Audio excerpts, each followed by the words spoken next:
Wesley, welcome to the show, my man. Hey, good to meet you. For the audience that's going to watch this on our YouTube channel, incredible background. I mean, I feel like we're getting ready to start a scary movie. Oh, nice. Yeah, with- I often get accused of sitting in a cave. It's incredible. Even if I took this background away, you would see there's nothing but darkness behind me. So Nothing. So what I'm going to do is we're going to be battling black backgrounds. perfect. I like your black. It is like true black. I mean, it's cave. Mine is, I think, a gray. I got to update my game. I want to go deep black. So pretty cool. So since we're going to be talking about the cave, we always like to start with a little bit of empathy and how you survived. And again, the cave is just a great analogy. Where was your cave during COVID? Have you even seen daylight? Yeah, I mean, I have not been back to the office since March 15th of last year. Wow. You know, we have spent a lot of time video conferencing, and Yep. that helps me stay sane, actually seeing my coworkers' face. But honestly, you know, half of my team has onboarded since the pandemic began. So it's been a real interesting challenge as our team has been expanding to make sure I'm introducing myself, and it's not difficult to let my personality come through, but you know, it certainly will be a relief once we get back together for an in-person team building activity. Do you even want to go back, or do you want to go back? I mean, so me personally, like going back into the office full time is not on the table. I am so much happier and more productive working from home. And I feel like I've been able to build meaningful relationships, even with new members of our team. You know, so I guess maybe making sure that they feel that as well. I certainly living close enough to our corporate headquarters to go back for important meetings and for team building activities. I certainly don't mind going back to build relationships. But as far as going back during working hours to do my job, if I'm not actively collaborating in a way that is hindered by being at home, I'm planning to stay here. You are very articulate, and I appreciate you walking us through it that way. I'm the same way. Yeah. Going to the office just to go to the office to have a routine, it's to me like having a meeting just to have a meeting. Yeah. I think I want to be in the office to celebrate the wins, launches, sprints, new customers, new employees. I want to be there to have an all-day session. Like if we really need to be an all-day, Yeah. more than 2 hours. Yeah. But other than that, if it's a 1 hour huddle, Zoom is fine. If it's a 20-minute stand-up, Zoom is fine. But if we need to really crank and get into a room, when and where do I have to be there?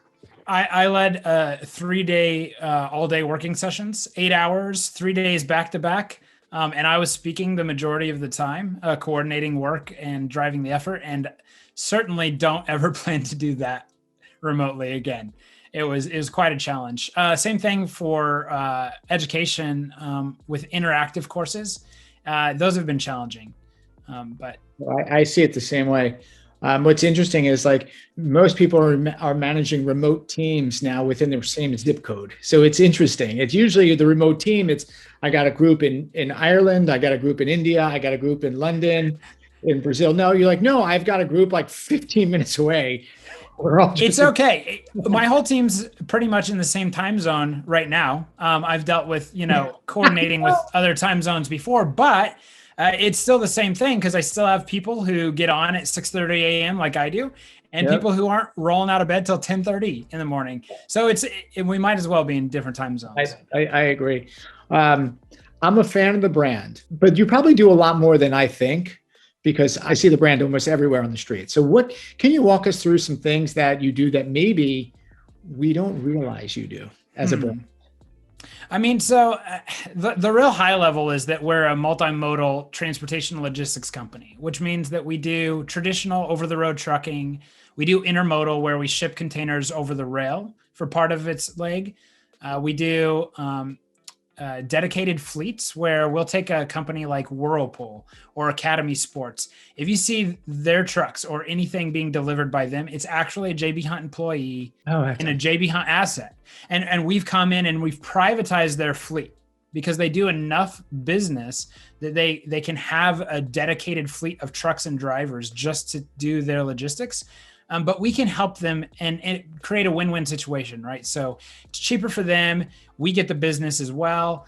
We can improve their service, their on time, their utilization. We partner with people just to tell them things like, hey, if you consolidated your loads in this way, you could save money. Or if you move warehouses to these parts of the country, you could save money.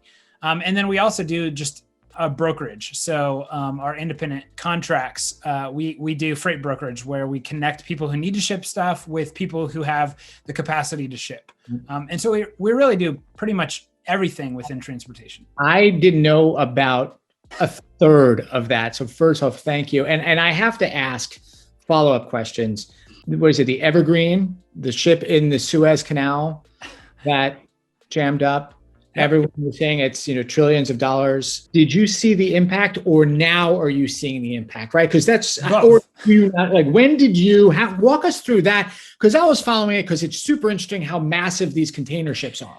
That's and how it got stuck there. It was just fascinating, but it wasn't really picked up as much as I thought. But can you walk us through on your point of view, how you felt the impact? I mean, so, I'm not on the operation side of things, being a data scientist architect, but I can tell you, I've worked at JB Hunt for over 8 years, and we've seen this kind of thing before. Like major snowstorms will cause ships to have to back up for weeks or months. And then we have this huge backlog, and you'll see these. I mean, we saw the same thing at the beginning of COVID, right? This huge drop off in shipments, and then this shifting market to online retailers. And so, we're impacted, but we're ready, if that makes sense. So when we stop getting shipments because they're all backed up, waiting for overseas transit, then what we'll start doing is we'll start loading up our, we have, I don't even know how many now, probably 60, 70,000 containers. We'll start moving them to one side of the country and stacking them up in rail yards and just getting ready so that when the freight actually arrives, we're there to pick it all up and quickly move it along. So, and that's actually one of the advantages JB Hunt has, is that we own billions of dollars of assets. And so we aren't looking to rent a bunch of containers to move those loads. We can move our own assets, stack them up, and be ready for that shift in the market. Those ships are pretty darn big. Yeah. And I went on YouTube just to understand how U.S. ports are starting to do the drainage a little bit to go 45 feet, 50 feet as we kind of getting ready for this podcast. There's so much I didn't realize that has to get done under the water to even accept some of these big ships. Like it's quite remarkable. I want to tell you something else, Darren, that you probably don't know about JB Hunt, which is that we have between 1,500 and 2,000 employees in engineering and technology. Let's go there. Is it? Yeah. I mean, there's some obvious things that you blocking and tackling that team has to do, right? You've been there for 8 years. Yep. We had about 300 or 400 people when I started. Just walk us through what it's like to be on a team that goes from 300 to 1,500. I mean, that is pretty remarkable. Yeah. I mean, I used to know every manager and every new employee. And as people onboarded, I would see them and introduce myself. And now I'll hear about a new manager and go look up and only know one or two people on their roster of 20 or 30 people. So it's definitely been harder to stay connected, but you create, how do I say, I've never felt like you could really change a culture, right, as an individual. And so it's always been about your immediate team and the people that you work with and the influence that you gain, and the impact you can have, the positive impact that you can seek to have in that smaller team anyway. And so from that perspective, it's still just a different group of people. Sure. People come and people go throughout your career, but it still feels very much like the smaller company that it was when I started. And I'll tell you one thing that I've always loved about JB Hunt is that when we've gone through economic downturns, JB Hunt has never done mass layoffs. So we've done, across the board pay cuts, just so everybody keeps their job. Yep. And you know, especially working in IT, sometimes you know you're afraid of like, hey, we got to hit our earnings per share number. 300 of you are gone, and so I just really have appreciated the culture at JB Hunt throughout my career. You know, and to your point, the company's changed, the technology's changed. It's changed a lot in 8 years. Right. I mean, we're all still digging out of like some technical debt, but it is amazing. Now, and again, I'm going to go a few places because I tried to research a few things before this call. So just bear with me on this. So there is also so we talked about the ports, right? Because that's, I see a lot of the containers. Then I've been reading about some type of automation where, I don't know if I got the words right, but there will be someone to pick up a container and drive it maybe to the expressway, and then the automation of a car will drive it to the next destination, and then a person will take it because a person still needs to back up the truck.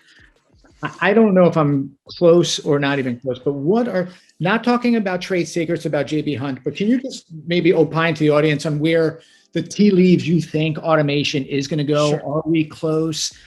Am I even close to where it's going to be? And I look at these companies getting funded like Convoy and Uber Freight. I don't even know if Uber Freight's still around, but like a lot is going on in your sector, my friend, a lot. Yeah, and JB Hunt actually believes that we are competing directly against companies like Uber Freight and Convoy on the brokerage side. Remember, I told you that we just do brokerage, right. And that's actually so about 5-6 years ago, I was actually the front end tech lead that built our Carrier 360 platform, which is now joined with our Shipper 360 product to become the 360 marketplace. And that's really where we do our online brokerage, right? So shippers can go in and just say, hey, I want to move this load. And we'll show them all the different modes of transportation with the pickup and delivery date windows that would go along with that and the different prices they would pay, depending on what options they want.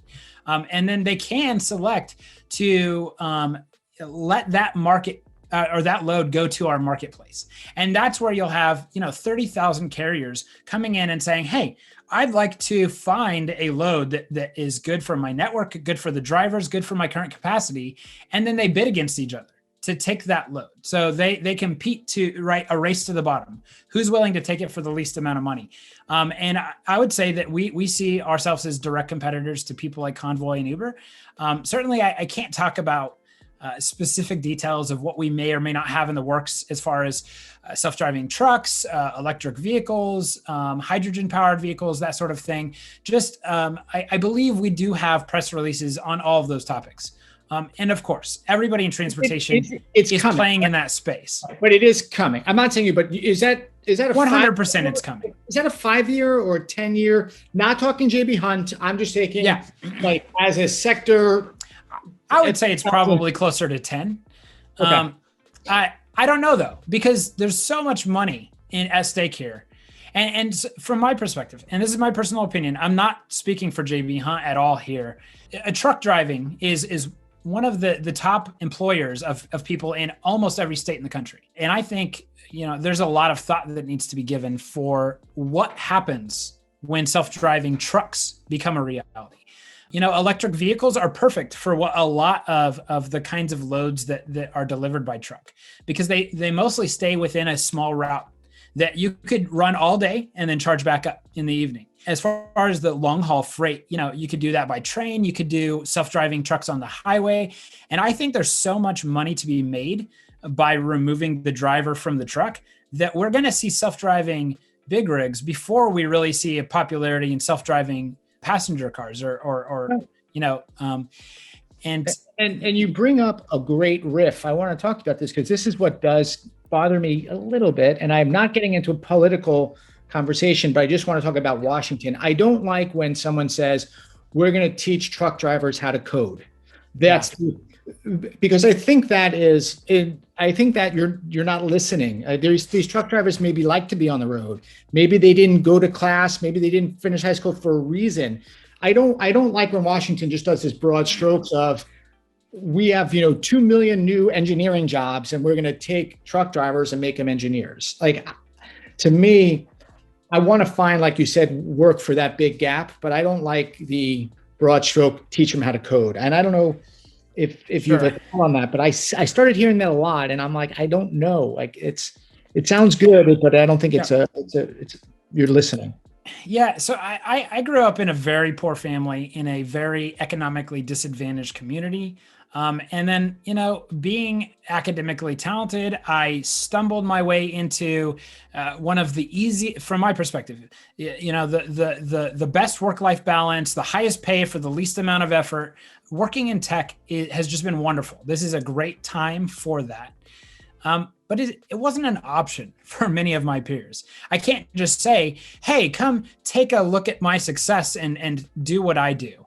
And I feel like the same thing is true here. Throughout the ages, we've had displacement of job sectors as new technology makes previous ways of working obsolete. And sure, it creates new jobs, but those jobs aren't necessarily going to the people who lost sometimes their identity. Like you alluded to, a lot of these people, truck driving has become a part of who they are. They found a place to get a good paying job, a stable job, where maybe they looked around at their hometown and their academic performance or just their ambitions and saw nothing. And truck driving kind of brought them out of that and gave them a path. And yeah, I'm a big advocate for correcting income inequality. Again, not getting political, but I'm part of the FIRE community, the financial independent retiring earlier community. And one of the things that I think I want to do when I obtain financial independence and quit working full-time in a corporate setting, I want to do advocacy for people who are being displaced by data science, by AI, by self-driving trucks. I think we're going to need tens of thousands of people to figure out this complex problem. And there are no easy answers. Yeah. Oh, background. The FIRE is an acronym. I've not heard it, but I love it. I'm on that track. Yeah. Financial independence, retire early. Is there a community that I have to sign up for, or this is like a black hat community? I mean, you don't sign up for it. I can plug a couple of my favorite websites. The Mad Fientist, Mr. Money Mustache, the Early Retirement Now, and then the community r/financial independence on Reddit is a wonderful community for learning the principles. Yeah. Or just get started with the book, A Random Walk Down Wall Street. It's been around for over 40 years. The principles still apply. So I'm going to plug that as well. This is why we love the podcast, is because of self-isolation. Yep. I still deal with the loneliness. So to me, this conversation literally is the highlight of my day, because the rest of my day, I kind of know it's standing meetings, sprints you have to do. But I always say, if you can make it to my dinner table, that was a good podcast. So now when at the dinner table, how was your day? There's interest. There's something interesting, whether it be because we've been talking about the container, the ships, just how big they are. So that's just amazing. Now the FIRE, and I really like how you kind of walk through how technology is going to displace talent. It's just moving a lot faster. One of the things I've seen during COVID, how fast bigger companies are deploying new releases. Because usually you're like, oh, Microsoft will get to it, never.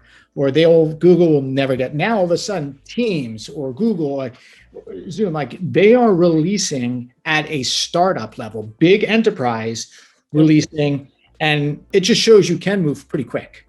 And I think that's, for me as a consumer, delightful. I don't know if you have pick that up anywhere you want, but it's been delightful. Sure, yeah. JB Hunt has done some of that, right? For years, we've talked about electronic documentation, no signature bills of lading, things like that, no contact delivery. And all of a sudden, right, these are things we've had on our dream list for years. And within a month or two, we're like, yeah, this is releasing. And this thing that we couldn't ever get hundreds of companies to all come together and agree to a standard, everybody's like, oh no, yeah, we're on that now. So we've seen the same thing. In fact, we've during the pandemic, we moved from, these big bang monthly release cycles to, almost release as you will, CI/CD. Because again, we earned so much trust in being able to have the proclamation go out on a Friday that everybody's going to work from home starting next week, to having 10,000 people geared up and ready to go. And the business never thought that our IT department could handle that or that productivity would actually go up. But both things were true, right? We rose to the occasion, we met the challenge, productivity actually improved. And I think it's fundamentally shifted, especially you're over there, closer to Silicon Valley and all these people who all they do is eat, sleep, and think tech all the time. A lot of us out here are working for older companies and we're just kind of embedded in their culture. We're this IT startup growing and flourishing inside of this larger, older culture. And I think we've seen a fundamental shift in that relationship with COVID. Easy to see why you are successful. Yeah, I don't have anything to add. I just like listening to you. This was gold. I appreciate it. It's funny when your guys called me to set up this meeting, they asked me a few questions and then I heard that they were both going to college and I was just like, do you guys have any questions for me? What it's like to work in data science? And we ended up on like an hour-long call, just doing mentoring and going back and forth with Q&A, and it was great. I want to talk about that for a second because I appreciate that. What the commitment I made to the team was, I'm a former founder, I'm an investor, I'm also a mentor, and I'm also a mentee. And I said to these college kids, I said, you'll be able to learn how to code, but do you know how to build a relationship? Do you know how to articulate the business case so you can get a funding or business funding or something like that? So I said, that was the commitment.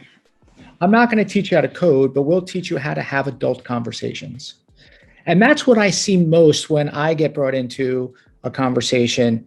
It's people who are brilliant, sometimes on the spectrum, they know how to code, but they're also you need to be able to sell yourself, sell the project, sell maybe the company you want to raise. And so I don't know if you see that as well as you went from 300 to 1,500. Did you bring on 1,500 people that are excellent presenters? Probably. Certainly not. Right. So it's interesting. And that's what I do. So if you want to pick that up anywhere you want, but that's how I try. Yeah. I love what you said at the beginning. I'm a mentor and a mentee. Same. I feel like everybody should not just casually enter into that, but like formally go ask people to mentor you. And pick somebody who's not like you. Pick somebody who's got a different personality, a different place in their career, just totally different from you, if you can, and learn what you can from them. And then once you feel like you've really gained from that relationship, pay it back. Find somebody else who needs you to pick up on the lessons that they could learn and lovingly provide them with encouragement. It's not correction. It's not trying to make them out to be like you, just coming alongside them and helping them to plot out their course thoughtfully. I had one of my mentees call me yesterday. They're having a pretty big business decision to make. And they laid out the decision. And then I said, I'm going to give you my feedback. You've asked it. I've heard it. What's the flavor? Do you want like the brutal honesty on how I feel? Do you want me to make you feel good about your decision? Do you want me to talk you out of your decision? Yeah. Sometimes people they think they need a mentor, but they just want maybe some other type of advice. So I'm like, I could tell you the 3 values. You made the right choice. You made the wrong choice. Or like, here's why you were in this mess. So you pick the road and, sometimes they just need a counselor.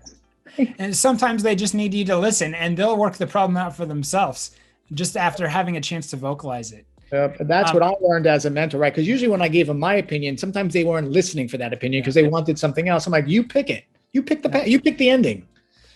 I'll tell you for sure. If it's been a pleasure talking to me, it certainly is. It's a hard fought win. When I started my career, I was bombastic and offensive, and I like you already. And I had, no self-awareness or self-control. I wore my heart on my sleeve, and I still very much do. I'm a very intense, direct person. But certainly I had really good, gracious managers who gave me the opportunity to recognize and correct my mistakes without giving up on me. And now my career has flourished, and I've had the ability, the room to grow and breathe. And I just want to say, I really wish that every college course taught soft skills, like as an actual course, because I can't emphasize enough, being technically talented and knowing your stuff is important. Being able to talk to people, being humble and introspective and teachable, and being willing to acknowledge your mistakes and grow from them matters so much more for your career success than just being the smartest guy in the room or being able to deliver a complex solution in a tight timeline. Absolutely, 100%. I want to add a few things here because you and I, we're family. We're just from different parents, but we're kindred spirits. Because I've had to go through that as well, because you want to give feedback, but because of the way you're giving feedback, no one's listening. The tone, the style, the intention was right, the tone was wrong. So it falls on deaf ears. One of the things that I did, to your point about school, is I went on YouTube. This was my hack. And I went on and I started just searching YouTube videos on like, why is Don Draper likable? Like, why are these characters likable? And people just break down their body language, their tone, their pauses. So to your point, to everyone listening, I think Wesly is giving you gold. But if you're not in school, go on YouTube. There are plenty, I don't know, Instagram, TikTok. There are plenty of places to learn listening skills, body language, techniques. And they could be just based on movie actors, but there's some type of relationship there. And I don't know, Wes, if you want to add to that. I mean, that's a hack, but I agree with you. 100% agree. For that matter, just keep having conversations. Don't let yourself get isolated. I know when you feel like your social interactions are unsuccessful, it's really hard to get back out there and face potential rejection and correction. Let me tell you, when somebody gives you correction, when they tell you, I don't like the way you did something, that is a beautiful gift. Most people will just cut ties and run. So if somebody gives you the honor of giving you feedback, listen, even if it's hard to hear. I'd certainly say, I'm more of a 7 Habits of Highly Effective People over How to Win Friends and Influence People kind of a guy. Do it for everybody's benefit. Win-win. Don't be manipulative. Don't learn, how to parrot people's facial expressions and tone. Like, just build relationships, even if they're hard. Yeah. There's a few people in the community I want you to meet. Sure. We are a community. And the reason why we built this is so we can have a podcast, and then I can get a sense of the personality. Then I can introduce you to 5 or 6 people during self-isolation. So there's a few people I think you'd enjoy meeting with. So if that's okay, if I can connect. Absolutely. LinkedIn, easiest way probably. You got my email address. One last thing I want to plug, again, for dinner conversation. So I'm a very slow reader if I have a book in front of me, but I love to learn. YouTube is wonderful, but I also, I run out of good content that I can find easily. But books, there's no shortage of them. So there's an app called Voice Dream Reader, and there are equivalent apps on other platforms. But what it does is it will read ebooks and PDFs to you that nobody's ever made an audiobook of. And so I listen to roughly 200 plus books every year. When I'm running, when I'm driving in the car, instead of listening to music, I listen to books. And it has just radically changed my life for the better. So I want to plug that. What's the name? It's Read? Voice Dream Reader is the one that I use. Voice Dream Reader. Yep. I love it. And I love audio. Same way. I mean, I don't do as the intense that you do, but for me, when I'm on the go, I'm more of a visual, but Voice Dream Reader, you got it. Yeah, certainly it doesn't work so well with some book formats. But you're not going to be listening to a book on, statistical methods of, support vectors. Anything to learn. So, Wesly, listen, I want to thank you for being on the show, and thanks for giving us a few extra minutes. Thank you for building this community and this podcast. I listened to a few episodes. I love what you're doing. I appreciate it. We're finding our voice in this time, and we'll figure out the next voice when everyone gets back to work. So I appreciate that. And this is the Data Standard. We are sponsored by Pandio, and we appreciate all their sponsorship to help us scale. So thanks again for being on the show. Hope to meet you in person someday.